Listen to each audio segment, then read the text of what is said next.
Hey everyone, welcome back to the channel. I'm Shakelia LeBlanc, aka the Loan Slayer, and this is part 3 of our series on student loans and mortgages. In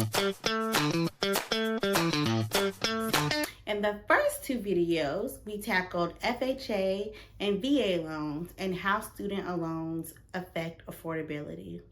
In today's videos, we're specifically talking about conventional loans, those backed by Fannie Mae and Freddie Mac. Unlike VA and FHA loans, conventional loans have a few more moving parts, so grab your pen and your notepad and get ready to say hello to your new home. I'm giving you this background so that you have a better understanding when I'm breaking down the guidelines that conventional loans, depending on which investor your loan can be sold to, they have different guidelines. In today's video, I'm going to read first both guidelines, one from Fannie Mae, the other from Freddie Mac, and then we're going to compare the two in a chart so that you can see the varying options or parameters that lenders have depending on which investor that you're using. Let's start with Fannie Mae. So Fannie Mae guidelines state, if a student loan payment is provided on the credit report, the lender may use that amount for qualifying purposes. If the credit report does not reflect the correct monthly payment, the lender may use the monthly payment that is on the student loan documentation, which is the most recent student loan statement, to qualify the borrower. If the credit report does not provide a monthly payment for the student loan, or if the credit report shows $0 as the monthly payment, the lender must determine the qualifying monthly payment using one of the options below. Number 1, if the borrower is on an income-driven payment plan, the lender may obtain student loan documentation to verify the actual monthly payment is $0. The lender may then qualify the borrower with a $0 payment. For deferred loans or loans in forbearance, the lender may calculate a payment equal to 1% of the outstanding loan balance, even if this amount is lower than the actual fully amortizing payment, or a fully amortizing payment using the documented loan repayment terms. Now, those are the guidelines for Fannie Mae. Let's switch over to Freddie Mac, and then we're going to compare the two and break it down even further. Student loans in deferment, forbearance, or repayment, including income-driven repayment plans. In all cases, an amount greater than $0 must be included in the monthly debt payment to income ratio for all student loans, as described below.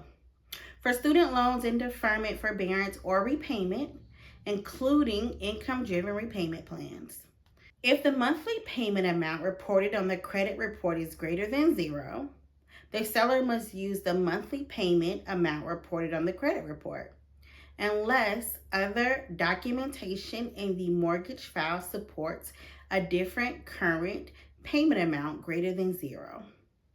Or if the monthly payment amount reported on the credit report is $0, the seller must use 0.5% of the outstanding loan balance as reported on the credit report, unless other documentation in the mortgage file supports a different current payment amount greater than $0. For student loans and income-driven repayment plans, the monthly payment amount, as described above, may be used for qualifying, unless documentation in the mortgage file indicates that the borrower must recertify their income and or the borrower's payment will increase prior to or on the first mortgage payment due date. When documentation in the mortgage file indicates the borrower must recertify their income and or that the borrower's payment will increase prior to or on the first mortgage payment due date, the seller must include in the monthly debt payment to income ratio the greater of the current payment or 0.5% of the outstanding loan balance, or the documented future amount if greater than the current payment, or the future payment amount that is less than or equal to the current payment, provided that the mortgage file contains documentation that the borrower has recertified their income and the future payment amount has been approved. The future payment amount must be greater than 0. Whew. So as you can see, two different options for just conventional loans. And specifically for Freddie Mac, there's a lot of and or if this. So what I'm going to do next is show you a chart on the screen. And I'm going to break down what these guidelines are actually saying for conventional loans. So let's take a look at that.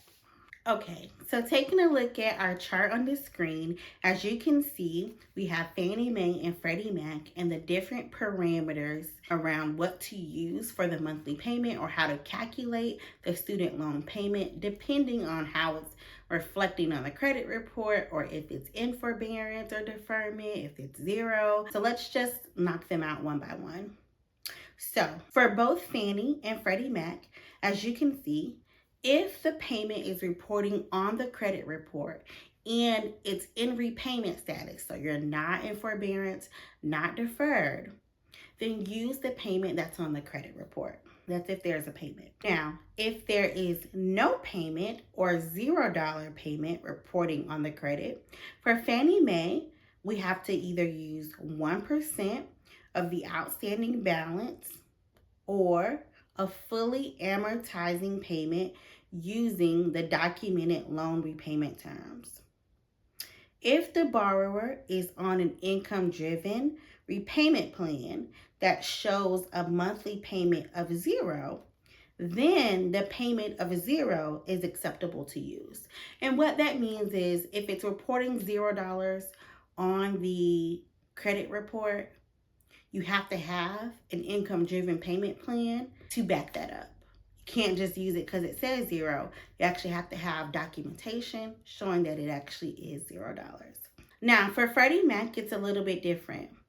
If there's $0 reflected on the credit report, then we actually have to calculate 0.5% of the balance. Even if there is a student loan payment plan that verifies it's $0, we can't use it. The guidelines say no. So we still have to use 0.5%. This is very similar to FHA loans, if you remember in my previous video.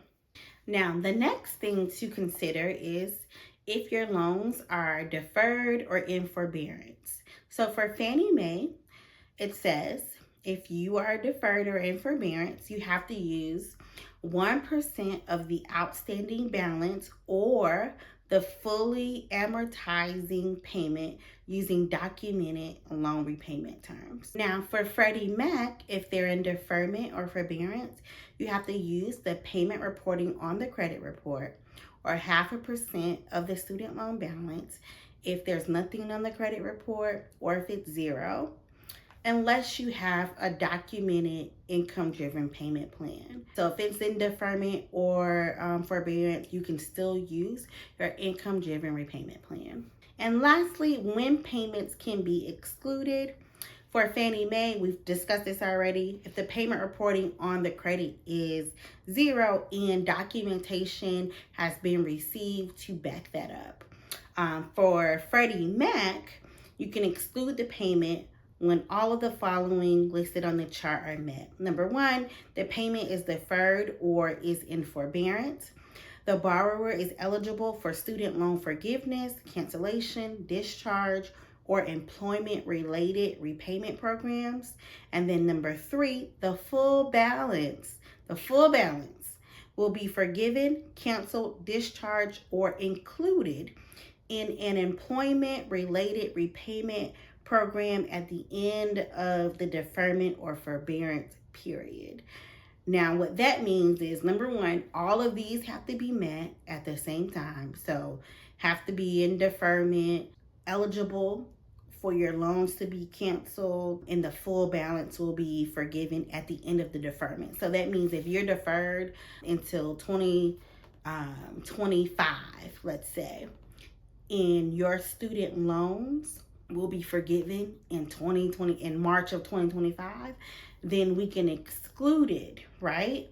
Now, if your loans aren't scheduled to be forgiven until 2026, we can't exclude that because your forbearance is going to end before that. And it's very hard to document that. I've never had a client, I'm not saying that it can't, just takes a special situation where the timeline is working out, but you have to have everything documented to exclude it for Freddie Mac for that particular situation. Whew. Now that was a lot on student loans just for conventional mortgages. And remember, these are just the highlights. To really talk about your specific situation, you want to talk to a qualified mortgage broker like myself and really dig into what's going on with your actual student loans. Now, I am going to include a link below that has the guidelines for student loans for every program that we've covered. So for FHA, VA, and conventional loans, there'll be a chart below that you can get a copy of. What I really want to impress upon you by doing these videos on student loans is that it shouldn't stop you from homeownership. What I want you to do is leave me a comment below with your biggest questions regarding student loans, or even share a story or scenario that you have. Don't forget to like and subscribe for more mortgage tips and education.